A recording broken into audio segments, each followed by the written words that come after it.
Hey coin collectors, and welcome to DC Coin World International Coin Channel. And today we're going to take a look at the 1968 Jefferson 5-cent coins from the United States of America, the Jefferson nickel. It says, "In God we trust," under Jefferson. Jefferson facing to the left, Liberty behind him, and then there's a star there. Between Liberty and 1968, there's a star, and that star, you can often use that to tell the quality of the coin. In this case, the star looks a little bit slim on the left upper side there. Not the greatest star in the world, but this actually is a pretty good quality coin. The 1968 looks very good. And down here we have an S, and that's for the San Francisco Mint. When you look at this coin, you see a little bit of almost like yellowing here. This coin came from an uncirculated set. So this is an uncirculated set, and you can see some of the coloring on the same one. This also came from uncirculated mint set. You could buy a uncirculated mint set in 1968 for about $5. And you could buy a proof set. No, wait a second. You could buy an uncirculated mint set for $2.50, and you could buy a proof set for $5. The uncirculated mint sets had the S and the D, and this is the D back here, the Denver Mint. Let's put that on top so you can see that D. So the San Francisco Mint and the Denver Mint were the only mints that made nickels in 1968. From 1968, 1969, and 1970, there were no Philadelphia Mint nickels. No blanks, no P's, no nothing from Philly. What else is on this coin? Well, there is an FS on the bottom there. You can see that pretty well. And that's for Felix Schlag, who was the engraver of this coin. I am not sure exactly why, but in 1966, they decided to put these initials on. From 1938 until 1965, there were no initials down below Jefferson on the nickel. So you see there, this was how it was originally made. When they changed it, you can see they actually changed it a little bit, because in order to get the spacing there, they had to move Jefferson up just a tiny bit. So the nickels actually did change in 1966, and I'll show you the 1966 here with it. So you can see how they made more space here between 1965 and 66. Now, remember, 1965, 1966, they didn't have any mint marks on any of the coins, but they did in 66 throw on this FS. And so when we got to 68 with the mint marks, they kept the FS, and there it is right there. At the San Francisco Mint in 1968,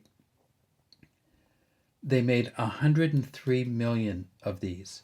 This San Francisco Mint was the biggest producer of nickels in 1968. Not the proof set of modern days. I mean, San Francisco Mint did make the proof sets, and they made what they called the PDS uncirculated sets.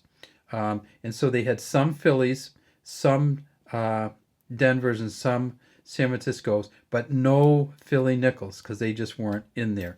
And that's one of the reasons that they had the PDS sets, is because in order to have two nickels, they had to have the San Francisco nickel in there.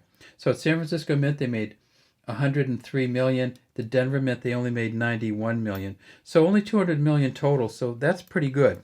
We flip it over, and we see that, and as I said, these are uncirculated coins. They've never been circulated.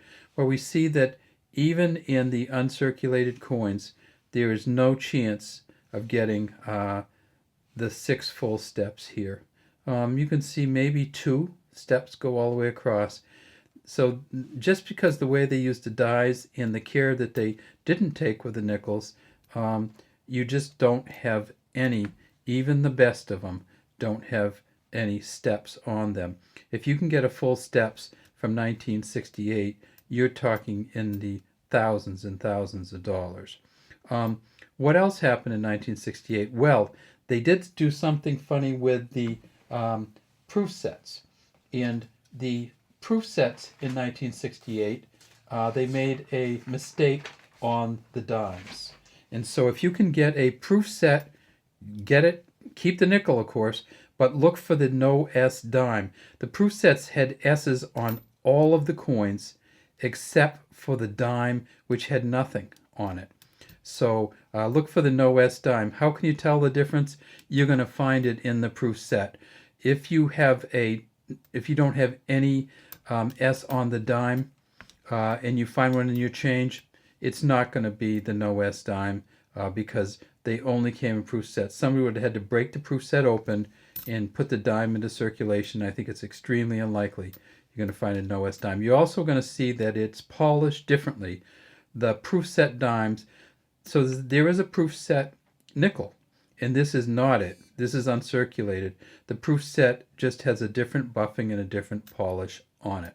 So if you're looking for these nickels, if you get them in Mint State 65, you're talking about somewhere between $5 and $6. If you're looking for the proof set 65, the PR 65 is probably only worth about 75 cents. For some reason, the nickels in the proof sets, everybody buys them to look for that dime, and then everybody dumps the nickel. So you can get a proof set nickel 5-cent coin from 1968 for sometimes under $1. E pluribus unum at the top, Monticello or Monticello here, 5 cents, and then United States of America at the bottom.